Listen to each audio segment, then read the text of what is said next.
Welcome back to the City Current Show. I'm your host, Jeremy Park. We're always honored to bring you inspiring stories of individuals and organizations making a difference, empowering the good. And we're honored to be talking about One Generation Away. We're here with Chris Whitney, the CEO and founder. How are you doing? Man, I am doing well. How are you doing, brother? Doing good. You all do tremendous work to power the good. And so we'll talk all about that, especially around food insecurity. And so before we dive into a lot of the news and updates, give us some background, a little bit of history for One Generation Away. Yeah, so my wife and I moved to Franklin, Tennessee from St. Louis, Missouri 19 years ago to start a church, which we did. And she's originally from Greenville, Mississippi. So that's where we were married, is in Greenville. So just a couple hours south of Memphis. I know that's a big community around this area too. So yeah, and so we did, and we out of that, just praying one day, and God dropped this phrase in my heart, One Generation Away. And out of that, we started a food ministry out of the back of a Hyundai Santa Fe, of that big whopping midsize SUV. Heck of a way to start, but the story has been incredible. This is our 10-year anniversary this year. And so it's been an amazing, crazy journey of, just the awe of organization and ministry that's exploded, honestly, in the last 10 years. And to see a vision come to pass, Jeremy, is like, it's the most humbling experience on earth. I'm a visionary guy, so not everything I've done worked. And but when you hit one and it does, it kind of realize how small you are and how much you need a lot of help. So I've come to a realization of both of those. Well, and to your point, you have a lot of volunteers. We'll talk about that. You've made a tremendous impact, but to your point, not being afraid to fail, to say, you know what, I'm going to be faithful. I'm going to dive in. I don't necessarily have all the details, but we're going to figure this out along the way. Action creates clarity. And in many cases, that's what you've done by taking action. And so, as you mentioned, 10 years, give us some highlights. When you look at, some of the stats that you track, lives impacted, families fed, volunteers, what are some of the stats that really resonate and put a smile on your face? Yeah. So in 14, we're working on a strat plan right now, and in 14, I think we did 251,000 meals, something like that, 400,000 pounds of food. Our budget was about $25,000.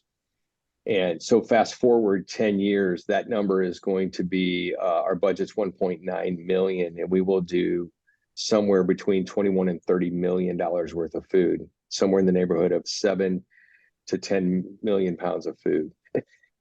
So that tells you the bandwidth of 10 years. And we exploded in COVID. We doubled in size because of the pandemic. So our school system, large school system here in the county we live in Tennessee, came to us and said, we need you to help us feed our kids. So we did that. We went from 40 emergency food boxes a week to 600 and did that for 4 months without any extra staffing.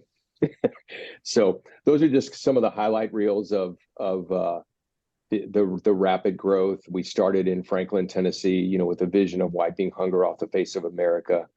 And that vision is now starting to come to pass. We now have a warehouse in Decatur, Huntsville, Alabama, and a warehouse in Panama City, Florida. We just incorporated it in Georgia, so we're looking to go to Atlanta, probably Birmingham, maybe Knoxville, Tennessee, and then Charlotte and Virginia Beach. So replication has begun. So it's surreal to sit here and talk to you right now and think about, as I keep sharing this story, it's crazy, man. I don't know how else to describe it. Well, let's talk about the model, because when you talk about replicating it in other communities and the need, go ahead and talk about how it works, because you take a very collaborative approach. There's a lot of, volunteer opportunities to engage as well. So give us the model. So imagine, doing 7 to 10 million pounds of food with 13 employees. And so you better have a lot of volunteers. We have thousands of volunteers. So what we started, since we started the back of a car, we had no warehouse, no storage. So we do what we call mobile food pantries on Saturday mornings. That's our big thing. That's how we enter a new region or area we go into. So on a Saturday morning, imagine 25,000 pounds of food, which is hard for people to imagine, obviously. So that would equate to somewhere around 20,000 meals. shows up on the back of a truck. Everything you can imagine. It's like going to the grocery store, a lot of fresh produce, canned goods, pastas, rice, all those kinds of things, all the way down to dairy products and bread, shows up in a parking lot. And we bag all that food and give it away in 3 hours, like we've never been in that parking lot before. And so those 200 to 300 cars are touched. So that happens on Saturday mornings, and we'll do, in the 3 states, we'll do somewhere in the neighborhood of about 65 to 68 of those in on a Saturday morning this year alone. But the beauty of that is, so we know there's a bigger need than food. So we ask no questions. We don't ask people, one of our board members said, it's like you ask people to prove they're sufficiently deficient to need help. And when you think about it, that's really what we do, right? I need you to prove to me that you're poor enough or needy enough to deserve this. And it's like, that to me is the antithesis of a healthy society. So we do, when I say we ask no questions, we ask one question. We do send a group of people out to ask, is there anything we can pray with you about today? And I say this with all sincerity. This is not about proselytizing. This is about, we understand that there is a bigger need than food. And so, as you said, we're extremely collaborative. So I tell people we're a one-trick pony, but we ride that horse pretty well. So we don't do rent assistance. We don't do medical. We don't do dental, but I know people that do. So if I know there's a need, now I can refer them to someone else, or we'll have a medical team there, and they'll do blood pressure screenings and things like that for free. So there's ways that we get to acclimate. We can introduce people to services in a really friendly manner because they trust us and they know that we have no hidden agenda. And I think that's super important. And we're all about bringing churches together, especially across racial and denominational lines. And the other thing is the business community, Jeremy. So I talked about it. I was just on a phone call talking to somebody about this. I just hired somebody literally right before I got on the Zoom call. So that's pretty crazy. But I was talking about a 3-legged stool. Like, I look at churches, the business community, and the people we serve as that 3-legged stool, the 3 of them engaging together to serve their community. And man, when that happens, I think anything is possible, honestly, at that moment. Give us an idea of where you source the food from, because there is a tremendous amount of purchasing power in terms of donations, the financial side, but talk about where you source the food. Yeah, so so here in Franklin, we haven't started this yet. Well, we've started in Alabama and Florida, but we rescue food 6 days a week as well. So we get food from grocery stores that they would throw away. So we rescue a couple million pounds of food a year just from a handful of grocery stores. And then we also work with wholesale vendors. Some people would know Cisco, Fresh Point. We work with them. So they donate a certain percentage of product, and then we buy at wholesale the other percentage of product. So as you said, we source food from a lot of different sources. And then we have other national food organizations that bring us food for just freight charges. We have a couple national vendors that just started this April that are bringing us 2 tractor trailer loads a week to every location just for the cost of transportation, 30,000 pounds of food for free. And so, that makes our dollar, leverages our dollar so much. A dollar is 10 meals, and every dollar we get is worth $16 of retail food. So, and in the climate we are in right now, anybody that's going to the grocery store, I just went yesterday, and we got like 5 bags that I could carry in my hands, and it was almost $100. So food insecurity, we've already seen our numbers climb 17 to 20% this year already, and I think that's going to get higher and higher and higher. So there's many ways we source food.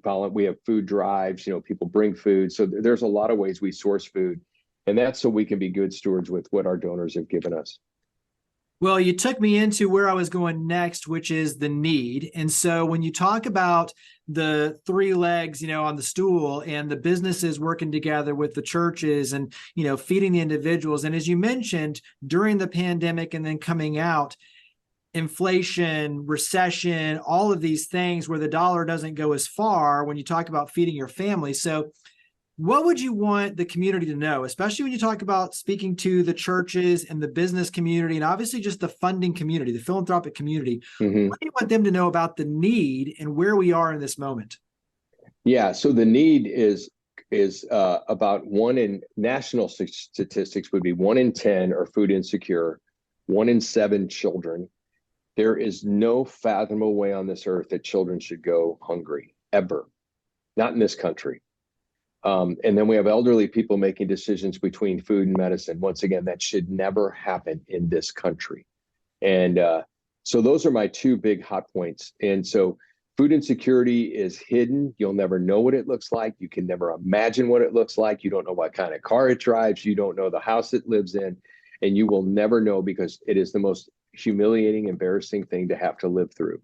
And so that is a topic number one. And then another need that's we've seen pop open. So we've been partnering with DoorDash for about the last 13 or 14 months now, and we've created a program called a Door Step Pantry.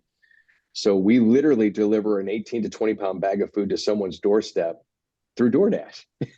And so they text them, your food's on the way, and take a picture. And, but I look at what if we could use churches to do some of that too? Because then you could say, is there anything I can pray with you about?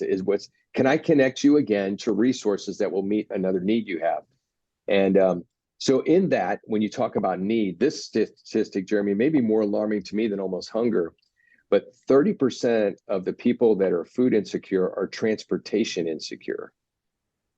So they can't even make it to a distribution on a Saturday morning because we find sometimes in a car, there's 3 or 4 families in a car, and that starts to make sense. So to me, this is probably the next biggest thing that we're going to step into is Door Step Pantry powered by OneGenAway is taking food directly to people's doors. If we're going to really close the loop on food insecurity, I believe this is another great way for businesses and individuals and churches to join, and Boy Scout troops and girls and soccer teams to join in ending hunger in our country. And because a lot of companies are very benevolent and they give people serve days. Well, what if they gave them a serve day to just go deliver food to people's doorsteps? You know what I mean?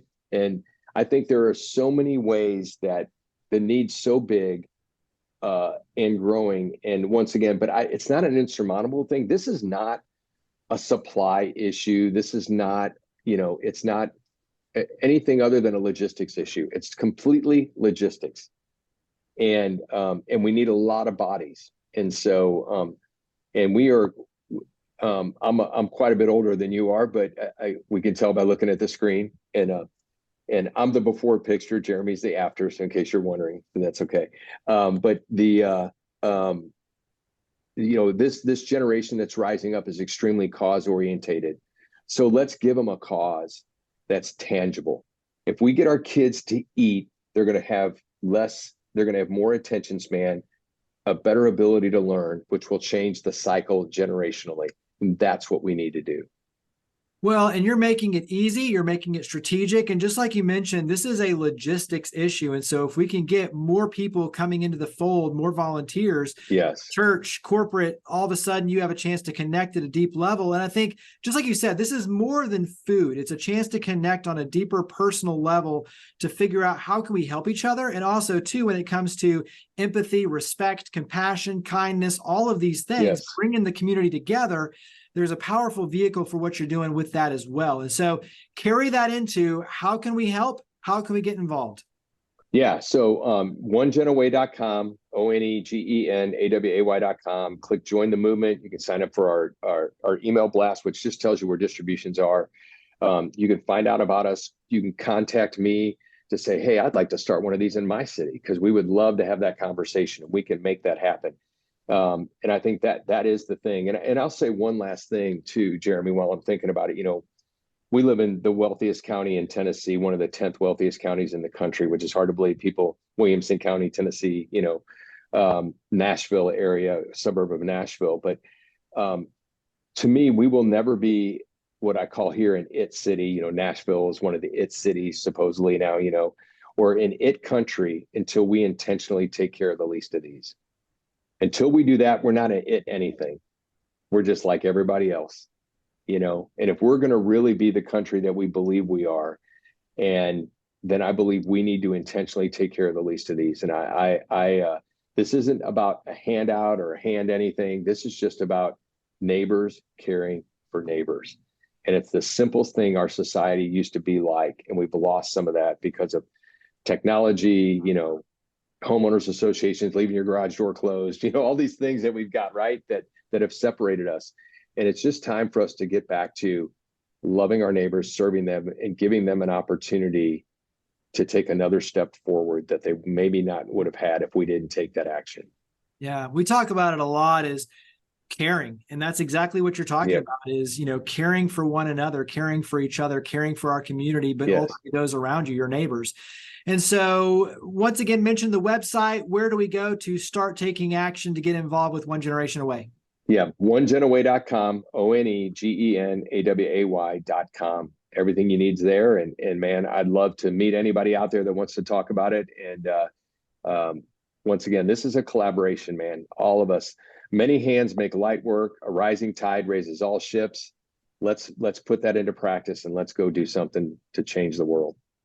And I think too, for everyone, just knowing they can share this far and wide, because just like you mentioned, you're going into so many other cities. And with that, there's extreme need to be able to activate volunteers and engagement. And so many ways that the community can help your efforts here. And obviously, as you expand in the future. And so once again, OneGenAway.com is the website. Chris Whitney, CEO and founder, thank you for all you and your amazing team do. Thank you for coming on the show. Thank you for the opportunity, Jeremy. Always good to be with you.